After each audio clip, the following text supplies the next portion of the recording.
Hey everyone, welcome to the Back Talk Show. My name is Stephen Funches and I am your host for this show. It's just me right now. However, I am looking to share my vision with someone else. So if you're interested in joining me and doing a show with me, I would love it. I'm looking to have a second person co-host with me and help create something. I've never done this before. This is all brand new to me. So if you're looking to start this journey with me and see where it goes, feel free to do so. I'm going to be talking about current events, pop culture, politics, anything you can think of, we're going to talk about it. I'm also going to have open email discussions, so if you want a topic you want to talk about, you can always email me and things like that. So I'm really looking forward to seeing where this goes and seeing what develops from this show. If you're interested in possibly meeting up over tea or coffee and seeing, me talking about my ideas and you giving me some of yours, feel free to email me. The email address is thebacktalkshow@gmail.com. That's all one word, thebacktalkshow@gmail.com. Once again, thebacktalkshow@gmail.com. Inbox me, let me know your thoughts. If we're on the same page, we can meet up and see, what we come up with. So enough of that. This week is going to be kind of short. Again, this is my very first episode I'm doing. So, I'm going to see what happens with this episode and, who knows what will happen. So one of the things I want to talk about this week is the Evander Holyfield comments that were made at the Celebrity Big Brother house, which I didn't even know was happening. I'm a huge Big Brother fan, and I didn't even know that there was a Celebrity Big Brother. So hearing about it, I was like, wow. So it was a little disheartening hearing that he said that, being gay is a choice. Maybe not those words exactly, but something like that, something along those lines.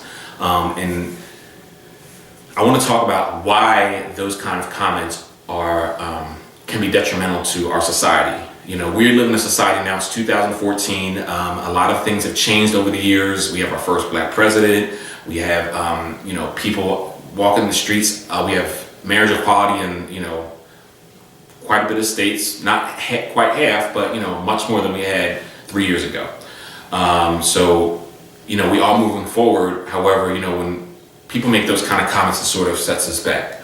One of the examples I want to talk about is, you have someone that may be part of a church or a community group or organization that may frown upon being gay, or as a kid you may be told, oh, don't do that, or it's gay for boys to like boys or for girls to like girls, so when you're brought up hearing that, and then you hear someone who is possibly a role model to you, or someone that may be a role model to anyone, or make a comment saying that it's a sin or it's a choice and you can change it.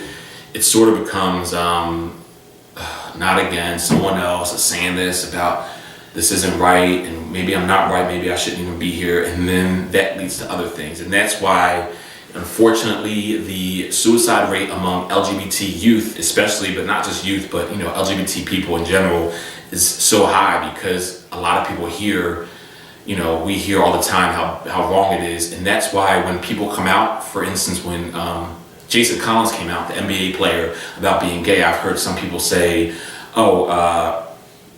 who cares? What's the big deal? He's gay, who cares? But it is a big deal because, and I'll tell you why. He basically lived his life in a closet for all of his life up until, very recently, when he decided to come out and let everybody know he was gay. But why does he have to tell everybody he's gay? Who cares? Why do people have to feel the need to come out? Well, it's a big deal right now in today's society because of where we are. Because of the negative stigmas, for instance, the comments that Holyfield made, the comments that the CEO of Chick-fil-A made a little over a year ago, those kind of comments, it makes it hard to be who you are because of the negative stigma. And I don't care what anybody says. They can say, oh, it doesn't matter, and who cares what people think, or, why is it such a big deal? Who cares? Man of opinion, blah, blah, blah. Freedom of speech. It's freedom of speech only when it doesn't affect you directly. As soon as somebody says something that affects you directly, it's no longer freedom of speech. It becomes discrimination or hate. So people will have to be very careful about when they say something that's freedom of speech. And while, yes, we do have freedom of speech in the United States, sometimes that freedom of speech comes consequence. Case in point, the guy from Duck Dynasty that made the comments about homosexuality and what he said about it and how he was brought up and what his beliefs are. And, again, that someone like that saying that who's religious, trust me, there are a lot of people that go to church that you may go to their church, oh, nobody here is gay, they can't be. Believe me, there's somebody that's struggling with who they are. And the minute that they hear someone, again, talk about how bad it is or how wrong it is, that sets that person back because they feel like they can't be themselves. So it's important that we just embrace people for who they are. Why is it important people come out? Okay, I'm going to tell you why. You know, you have a young kid who I'm just going to give Jason Collins use Jason Collins as an example because to me he's young, he's in the NBA, he's a young black man, and he's gay, and he's publicly gay and made it very known. Frank Ocean, another one. People, who cares? Yes, it's a big deal in the music industry for someone in the traditional, someone in the hip hop and R&B era to come out as, having an experience with a man or being with a man or whatever he said. So let me tell you why. So let me go back to Jason Collins. You have someone that's in an NBA that's you have a little kid or someone that's young or who's loves sports, loves playing basketball, and goes to the courts every weekend or goes to the courts every day or whatever the case may be. They have friends, they're on a team, all this other stuff, and they know in their heart of hearts that they are attracted to men. But they know being in this straight dominated sport or that they can never ever be who they are because it's frowned upon and they may not get far with it if they want to be get into the professional basketball field or professional sports field. They know that they can't get far with it because they don't know anybody else who's gay that plays basketball. So you have someone that maybe let's say high school, who's a high school basketball player struggling with knowing who they are, but they're just keeping it tight-lipped. They won't say anything to anyone because they're afraid of what may happen. So then they have someone like Jason Collins come out, who's in the NBA, who's a basketball player, and that comes out as gay. That young person now has someone that they can identify with or that identifies with them. So it makes it a little easier for them to say, oh wow, there's someone actually like me that plays gay basketball, that's in the NBA. Wow, that's crazy. I didn't know that anybody else was like me. And while it may not make it, a great big step or easier for them, it's a lot. It's very it's a good step for them knowing that there's someone else out there like them. Frank Ocean, excuse me. He came out as having some type of relationship with a man. I don't remember the story exactly, but he admitted it. Oh, who cares? What's the big deal? He's gay. Yes, it's a big deal. You may have someone that's interested or trying to be a rapper, trying to be a singer, or whatever the case may be, that feels like they cannot. And unfortunately, especially in the black community, we have a lot of DL men. And I believe that I don't believe this. This is why we have a lot of DL men, because of the negative stigma, once again, that's placed on homosexuals or being gay or LGBT, lesbian, bisexual, transgender, and gay, in case you didn't know what that meant. So when you have those negative stigmas, or you have it as you know what the stereotypical gay man is, you're not going to be you're going to be DL because you don't identify with that stereotypical gay man, that society has portrayed as the stereotypical gay man. And so unfortunately, that's why we have a lot of DL men, and that's why unfortunately there's a lot of the HIV rate is so high among. One of the reasons I believe that the HIV rate is so high, among people, is because, again, people aren't being honest with who they are, and they're just living this life, this secret life, because they feel like they can't be who they are. I've had people say, "Oh, I can't because of my job." I mean, really, we're really still here in 2014? You're afraid to be yourself because of your job, and nobody says you have to go, "Oh, hey, I'm gay." Just be who you are. Everybody should be able to walk outside and be who they are. If they're in a relationship with a man, as a man, be who you are.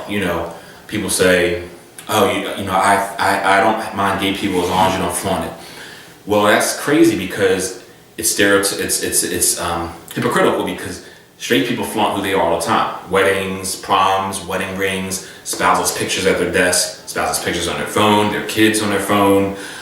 All that kind of stuff is flaunting their heterosexuality. So when people say that, they don't like gay people flaunting their sexuality, or they don't want their kids being influenced, I read a quote last week that Ellen said, it went along the lines that, people are afraid of gay kids being on, are afraid of their kids being influenced by gay people on TV. But growing up, there was no, as a gay kid, there were no, the straight couples didn't influence the gay kid to be straight. So, again, it's just all letting people be who they are. So I think it's important that people be very careful about the comments they make, because I think that if Evander Holyfield made that comment, and let's say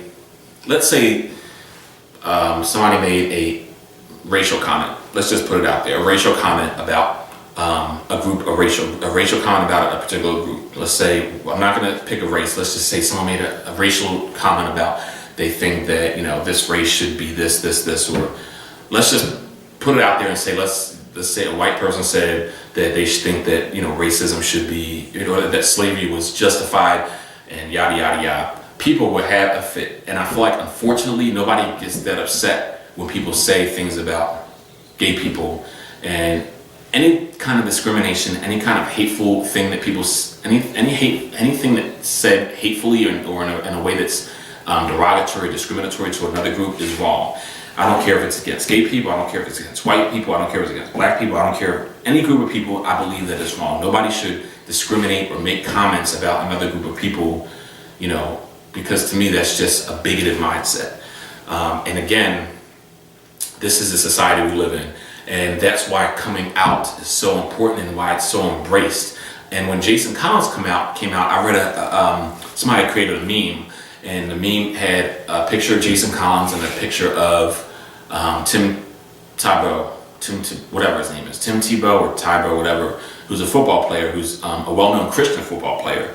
And the meme said that Jason Collins was praised for being gay, but Tim Tebow was hated for, Jason Collins was praised for professing, homosexuality, but Tim Tebow was hated on for being Christian. Now, first of all, those two have nothing to do with each other. Christianity or religion have nothing to do with being gay. Being gay is a part of who you are, and unfortunately, you can't compare it to, a religion that someone chooses to do. But they were comparing those two, and to me, they have nothing to do with each other. And number two, and I got into a discussion with someone on Facebook about it, because I said, well, he was one of the ones that said, well, why do people need to come out? And I said, okay, well, let's take it back to, let's say, 1700. Let's say we have a social media that we have now, but let's say we still live in the era of when, there was slavery or blacks were lynched or whatever the case may be. Let's say we lived in that era, but we had the social media that we have now. So me, I'm going to give myself that as an example because that's what I'm going to do. So me, I am mixed. My mother was white, my dad is black, and a lot of people say that I can pass for white, which I can. Some people think that I'm just look like a light-skinned black man. Some people say I pass for white. Some people think, whatever. So let's say that we're back in the day where, you were lynched for being black or whatever the case may be. But let's say we have the same social media that we have now. So just picture this for a minute. I'm living my life, let's say, as a white man. And I don't tell anybody that I'm black. I just live my life as a white man, and it's just killing me inside knowing that I'm living a lie and I'm not telling anybody the truth about who I am. And because I'm afraid of what's going to happen to me, and I'm afraid that people are going to, hate me, and all this stuff is going to happen. So I just continue to live my life as a white man. And so let's say finally I get so tired of living as a white man, I decide to say, you know what? I'm tired of living as a white man. I just want to be who I am. I'm just going to tell everybody, okay, guess what? I'm mixed, or I'm black, or, I can't lie anymore. Let's say that I did that. Let's say, when I did that, I got the support of everyone. People that weren't racist, let's say blacks and whites, and everybody, and all groups of people. It's like the same thing. If someone is afraid to be who they are because of how society is, that shouldn't be the case. You should be able to be who you are when you are. So yeah, I just kind of compared it to that because it's like, I can live a certain way, and people say, oh, well, you can change it, you can do this, you can do that. You cannot change it. You're gay, you're born gay, and that's who you are. You can't force yourself to be attracted to someone of the opposite sex if you're not attracted to them. So, and people say, well, when did you become gay? And then my response is, well, when did you become straight? And then people are like, what? Well, I never became straight. And I was like, exactly, it's the same exact thing. So again, I think it's important that we start being more open-minded about how people's views are, and let people be who they are. Because again, you can't change it. You can't pray the gay away. It's just a part of who you are. No more different or no less than you can change from being straight to being gay. You can't go from being straight to being gay. If you're a man and you're not attracted to men, you can't change and all of a sudden be attracted to men. It doesn't work like that. It's the same with being gay. You cannot change and just be attracted to women. Oh, and then again, that's why we have so many DL men, because of what is told. And unfortunately, in this society, or a lot of people and families, that are very religious, end up living a complete lie their entire life because they're afraid of losing their family members. They're afraid of, what people may say, or they're afraid of losing loved ones. My thing is, you can't live your life for anybody but you. You have to love yourself enough to say, you know what, I'm not going to compromise my own happiness to make you comfortable. Be comfortable with who you are, and the people that love you unconditionally will continue to be there. And the people that don't, that want to say that you're wrong and you're going to go to hell and all this other crap, you know what, they're not meant for you, because you just have to be who you are. And to the parents out there that may have a gay kid, I'm going to give you this little bit of advice. Support them and love them. Always welcome open conversation. If you're in a church, I don't think that you should preach against being gay. That only makes things worse. Anytime you preach against someone being who they are, again, it makes things worse and it takes a setback. So yeah, that's my little take on the whole Evander Holyfield, and you see the effect that it has on everything. It's like a domino effect. That one little comment could affect someone's life, and unfortunately, people feel like they have no way out at some points and they end up going to suicide. And trust me, it should never get that bad. Nobody should ever feel like that it's so bad that they have to kill themselves because they feel like that people hate them, or that God, whatever they believe in hates them. That's not the case. Listen, we live in a society, live in a world. Be who you are, be good to people, take care of people, be friendly, be good, be kind, and you're good. Don't worry about any of that other crap. So that's enough about that. The second thing is, I wanted to talk about something a little bit lighter that I'm excited about. Is that SWV shifting gears. I know, like crazy. I went from like a serious topic to a fun topic, but that's how I do, and I'm doing this all like, on the fly. So SWV's reality show is coming out next week, next Thursday. It airs on WeTV. I think it's after Braxton Family Values, because I'm not sure. I'll double check. But I'm excited about it. I think this will be a good show for the ladies, and I hope that they are portrayed. I hope it's a positive show, and it's not. And I know it's probably going to be edited here and there, but I really hope that this is a positive show, and that the ladies, this great things come from this reality show. I'm really looking forward to it. And so yeah, that's about it. That's all this week, and I know I went on a tangent about the whole gay thing, but I think it's important that we talk about it. My next show, I really would like to talk about religion and how, I just want to talk about religion as a whole. So I'm not going to get too much into it right now, but that's something I want to talk about in my next show. So again, if you're interested in joining me and possibly being a co-host with me, email me. I would love to hear your thoughts. I want you to hear mine, and then we can go from there. Let's see where this thing goes. The email address is thebacktalkshow@gmail.com. Once again, my name is Stephen Funches. I am the host of The Back Talk Show, and I look forward to hearing your comments, your suggestions, or anything else that you want to talk about. Feel free to email me with that information too. And I'll see you guys next week. And thanks again for watching. If you lasted through the whole episode, I thank you, and I thank you for your support. And y'all have a good weekend. All right? Peace.